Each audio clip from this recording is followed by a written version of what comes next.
Новите истражувања покажуваат дека Марс во минатото можеби имал огромен океан со песочни плажи, слични на оние на Земјата. Според научниците, анализата на топографските податоци укажува на постоење на брегови кои потекнуваат од период пред милиарди години. Истражувачите од Калифорнискиот технолошки институт истакнуваат дека доказите за античкиот океан доаѓаат од седиментни слоеви и геолошки формации што упатуваат на движење на вода. Со откривањето на потенцијални брегови, научниците добиваат подобро разбирање за климата на Марс и можноста за постоење на живот во минатото. Овие податоци би можеле да помогнат во идните мисии за истражување на планетата и потрагата по знаци на древен микробиолошки живот. Се претпоставува дека океанот исчезнал поради промените во атмосферата и губењето на водата во Вселената. Идните мисии на НАСА и други вселенски агенции ќе се обидат да добијат по конкретни податоци за оваа теорија.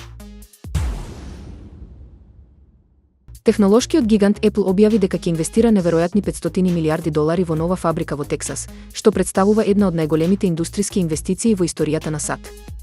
Според компанијата, фабриката ќе се фокусира на производство на напредни чипови и компоненти за нивните уреди. Изградбата на фабриката ќе започне оваа година, а Apple очекува да отвори илјадници нови работни места. Оваа инвестиција е дел од стратегијата на компанијата за намалување на зависноста од азиските производители и зајакнување на американската технолошка индустрија. Главниот извршен директор на Apple, Тим Кук, изјави дека овој потек ќе придонесе за технолошкиот напредок и економскиот раст на регионот.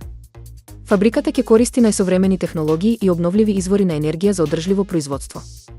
Оваа инвестиција е поздравена од владините представници, кои ја гледаат како значителен чекор кон зајакнување на домашното производство. Очекувањата се дека фабриката ќе започне со работа до 2028 година со капацитет за производство на милиони чипови годишно.